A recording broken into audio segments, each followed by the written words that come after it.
Hello, welcome to Chronicles of the Vikings. This episode will cover the life of the legendary king of Sweden and Denmark, and the most famous Viking to ever exist, Ragnar Lothbrok. The character of Ragnar Lothbrok that we know of today is almost entirely fictional, with him being popularized by medieval skalds and sagas written hundreds of years after his death.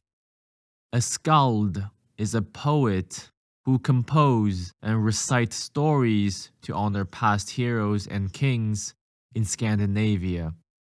If you have encountered any Viking-related content, whether it is a game, a book, a TV show, or a movie, you probably have heard of the name Ragnar Lothbrok.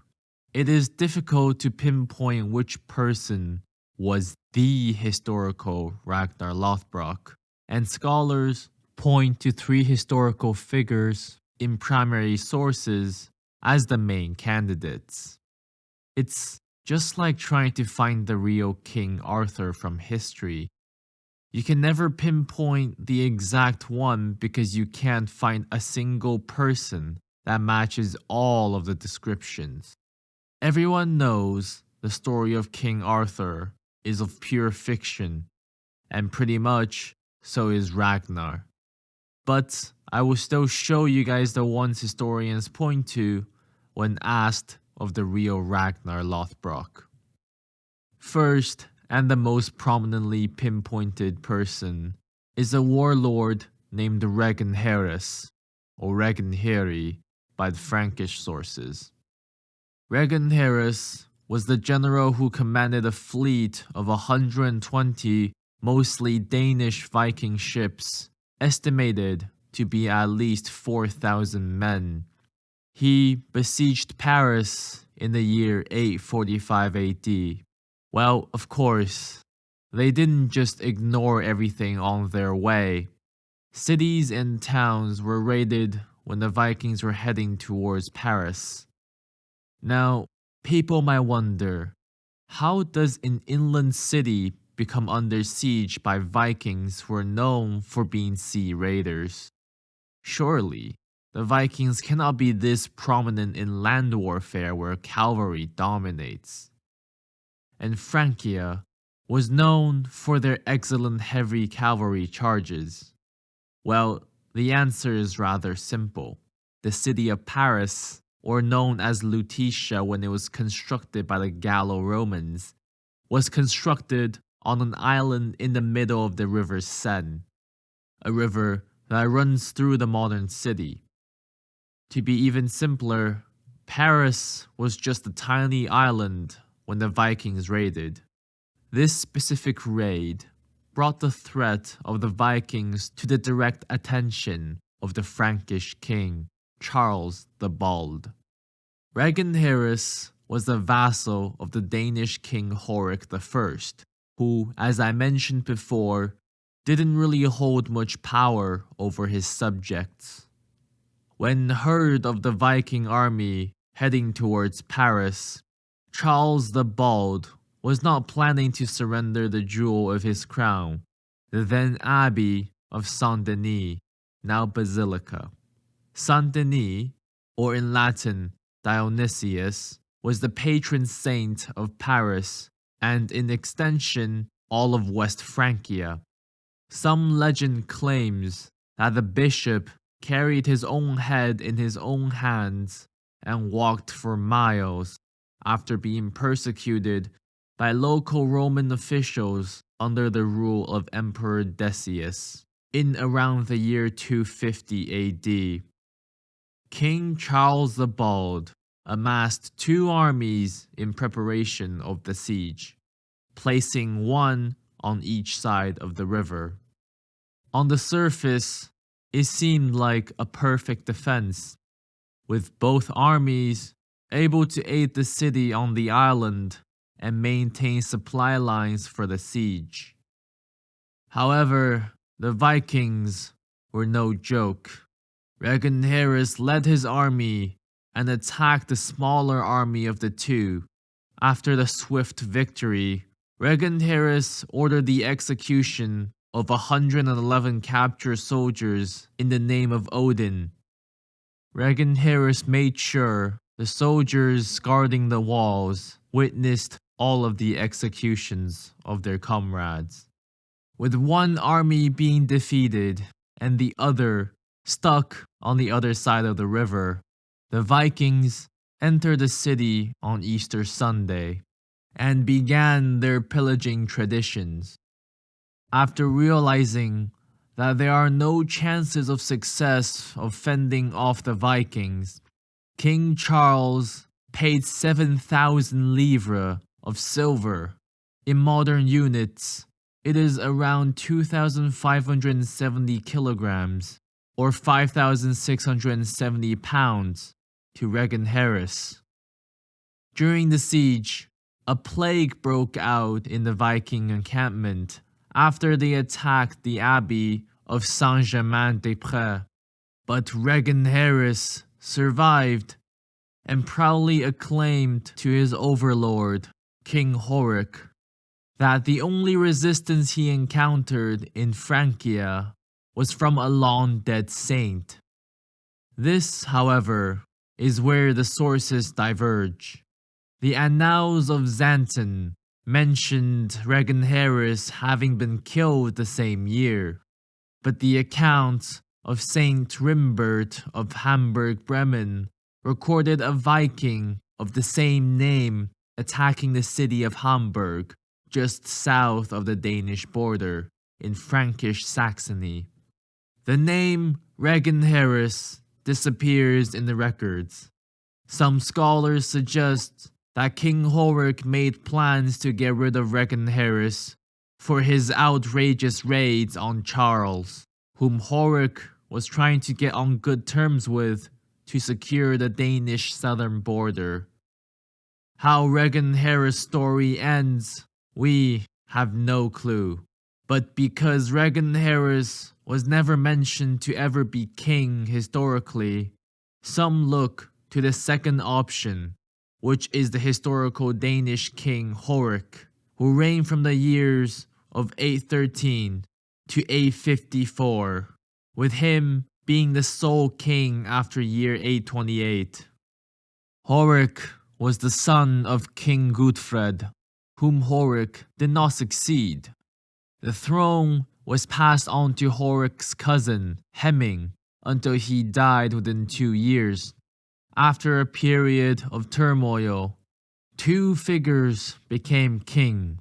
They are now known as Harald Klak and Regenfrid, brothers of Hemming. Under these two's rule, Denmark officially became subservient to Charlemagne. Horik and 4 of his brothers took the kingdom back, but a Frankish intervention made Horik share the throne with his rival, Harald Klak. Harald was expelled from Denmark again, and finally in 828. After that, Horik was able to enjoy the powers of being the sole king of Denmark. However, with Viking raids becoming more frequent, Horik began to lose control over his warlord subjects, and he soon will meet a gruesome death. The third figure is King Regenfrid, the one who preceded Horik, for his name is relatively similar to Regenharis or Ragnar, and Regenfrid was an actual king, although only for a year. Regenfrid attempted to regain his throne from Horik, but he was defeated and killed in the year 814 by Horik and his brothers. This specific period of Danish history is rather obscure. Primary sources like the Royal Frankish Annals and the Annals of Fulda mention little about these Danish kings and their brothers. So don't be too inquisitive if you have heard a different version of the story.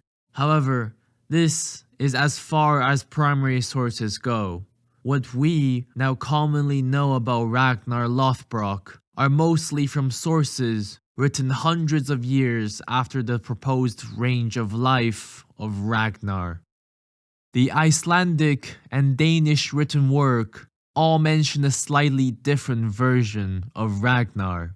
The most famous accounts of this legendary figure come from Icelandic sagas named Tale of Ragnar Lothbrok, Tales of Ragnar's Sons, and even the Danish source from Saxa Grammaticus generally agree with some details of his life. I shall combine these sources and tell a full story, although the character of Lagertha is only mentioned in the 13th century work called Gesta Danorum, so take that part with a grain of salt. Our story starts with King Sigurd Ring of Sweden and Denmark being the father of Ragnar.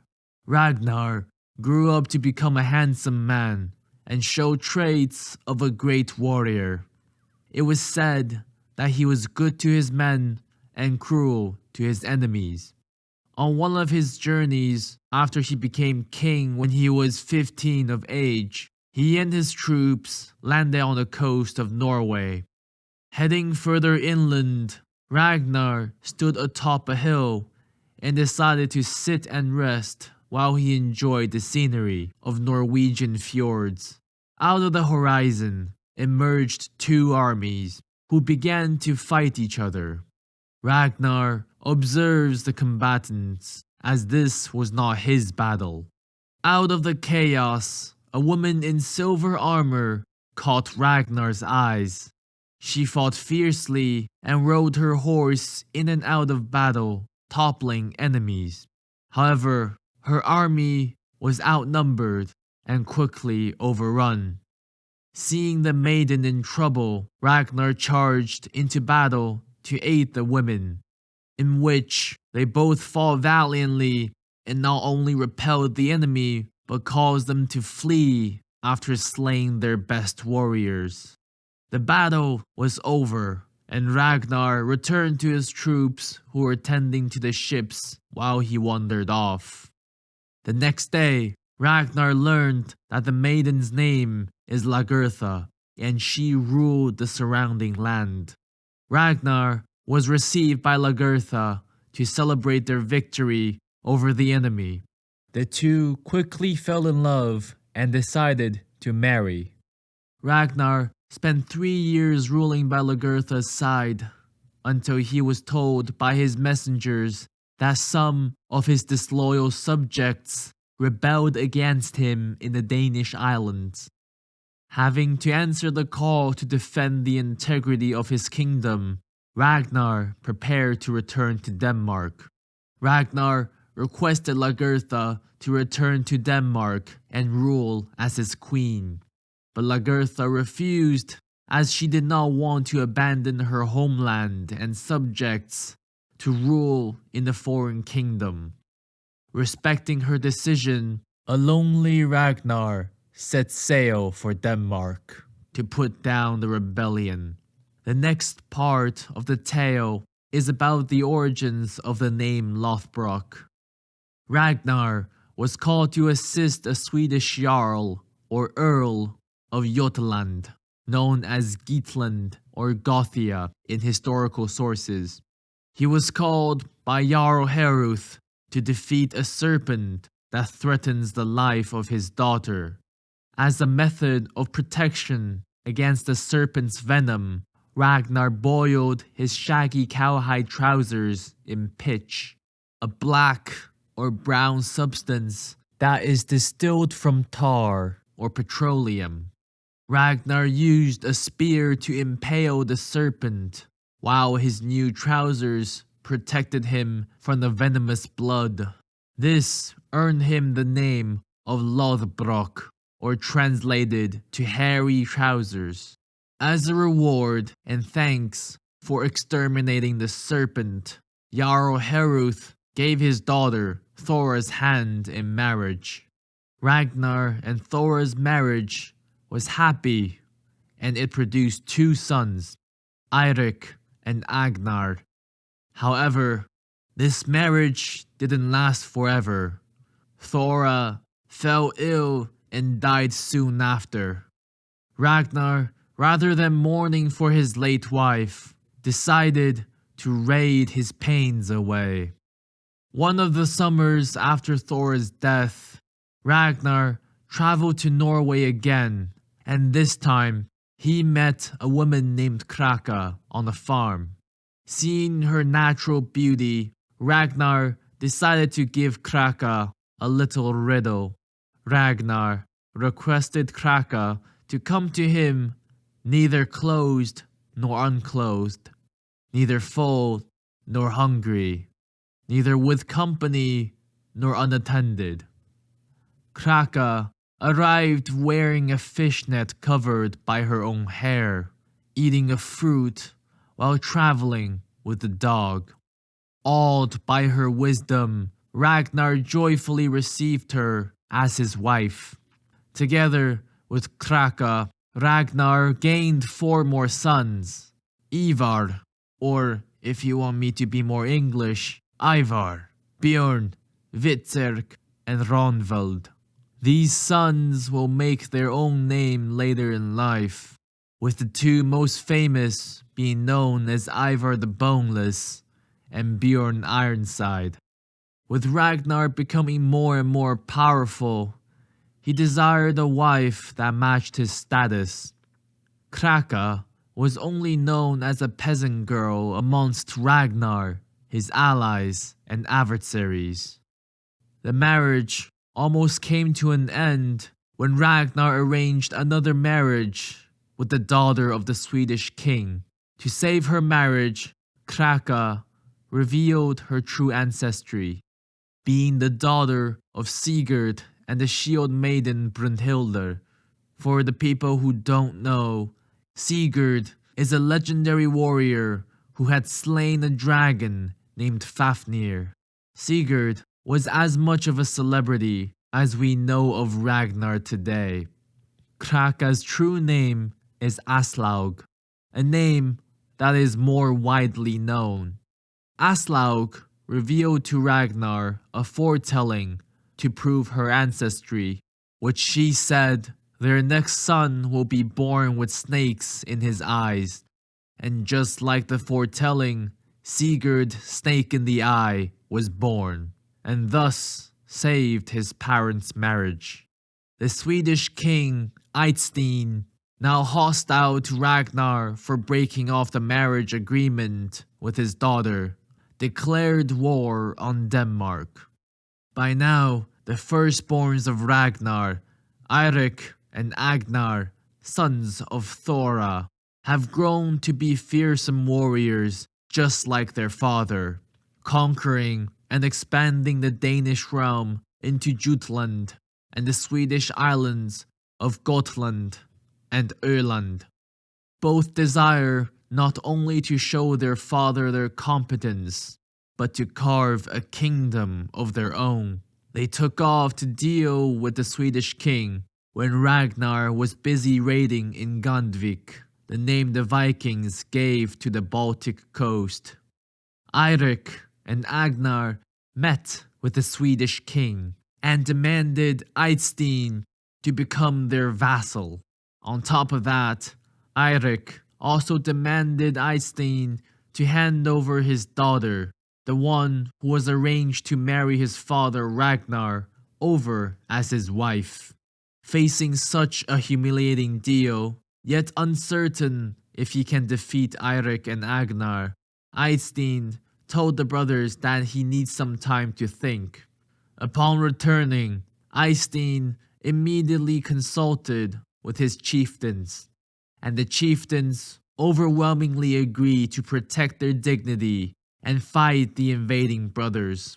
Eirik and Agnar met Eystein again on the battlefield. The brothers were as tempestuous as the rumors unfolded, slaying many Swedish warriors. However, their arrogance got the better of them. After all, this is a king they were up against, whereas their previous enemies were only jarls. The Swedes gathered a much larger force than the brothers did. Agnar was quickly swamped by the Swedes, and suddenly a blade found its way into the openings of Agnar's armor. Seeing Agnar in danger, Eirik turned to aid his younger brother. Eirik was then tackled by the enemy and captured, lying prone on the ground with soldiers on top of him. He helplessly watched the Swedish blades go in and out of his little brother's torso. Agnar was dead. Although the Swedes humiliatingly defeated Ragnar's sons, fearing the wrath of Ragnar, Eirik was offered peace and Eystein's daughter's hand in marriage. On top of that, Eirik was also to become the heir to the kingdom. However, Eirik was a true warrior. He could not accept a generous deal after such humiliating defeat, and no longer wished to live. Eirik demanded to be raised on spear point on top of his slain comrades. Respecting Eirik's choice, Eystein ordered the execution. Back in the royal Danish court, Aslaug and her sons got word of the defeat and decided to avenge her husband's fallen sons. She changed her name to Randalin, and she rode with 1,500 warriors while her sons assembled a fleet to attack Eystein on the sea. With the whole of Denmark now seeking revenge, Eystein was defeated and killed after a long battle. Returning to his own court, Ragnar was informed of his son's death, as well as their revenge. Ragnar, unhappy with not being able to avenge his own sons, along with him slowly growing old, his sons began to overshadow his glory. Ragnar decided to invade England to restore his glory. When asked by his soldiers of how many ships they will need to construct, Ragnar replied, Two Nars. Nars are not ships made for warfare. They were used by merchants to specifically carry cargo, while also being capable enough to carry a decent amount of soldiers. Ignoring Aslaug's warnings, Ragnar sailed for England and began pillaging the countryside. King Aella of Northumbria, now prepared after the events of Lindisfarne, called upon his fyrds and defeated Ragnar.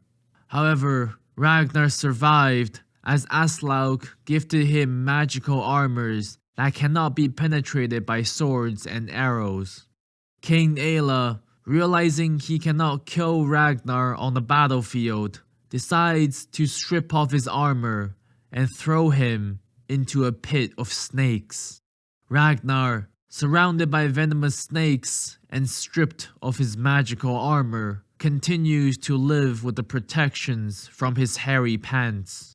This frustrated Aella, who ordered Ragnar to be dragged out of the pit, stripped naked, and thrown back in. With nothing left, soon Ragnar Lothbrok lies dead in the Northumbrian dirt, veins choked with Anglo-Saxon wrath and viper's venom. For the very few people that recognize the last line, it is the opening sequence narration of Total War Saga Thrones of Britannia, a game set during the period of the Great Heathen Army that I am quite fond of. It is important to inform you guys once again that only what I have said in the beginning was the true story of Ragnar or Regan-Harris. All of what you just heard right now are works of fiction. These events could have happened, but it probably wasn't the work of one person. I have taken into my own hands to edit some parts of the story from the legends and sagas. So if you have heard of a different version, just note that it is probably going off of a different source. Also, different sources name the sons differently, but we will talk about his sons in the future. For example, the TV show Vikings completely forewent Ragnar's life with Thora, but decided to include the historical characters that had nothing to do with Ragnar. Characters like Floki and Rollo had no connections historically to Ragnar. For now, that is the end of Ragnar's story. While he lies dead in Northumbria, his sons will soon learn of this and turn the whole of England into a battlefield for decades. As the episode come to an end, I shall leave you guys with my stitching of the popular TV show Vikings and the last few verses of a translation of the famous 12th century poem called Krakumal, which is the reimagined monologue from Ragnar Lothbrok when he was dying in King Aila's pit of snakes in Northumbria. We'd fought with swords. I embraced the feelings of joy, because I know a banquet is prepared by the father of the Aesir. Soon, in the splendid hall of Odin, we shall drink ale from curved horns. A brave man shrinks not at death. I shall utter no regretful words as I approach the palace of the gods. We'd fought with swords, oh that my children will know the sufferings of their father. The serpents, filled with poison, tear me into pieces. Soon would they be here. Soon would they wage bitter war with their swords. I gave a mother to my children, from whom they inherit a valiant heart. I am delighted to go. The Valkyries have come to fetch me. Odin sent them from the great hall above, and I shall be joyfully received into the highest seat. I will drink amongst the gods. The hours of my life have passed, and I shall die a laughing man. Thank you for tuning in. Join me next time on the Sons of Ragnar.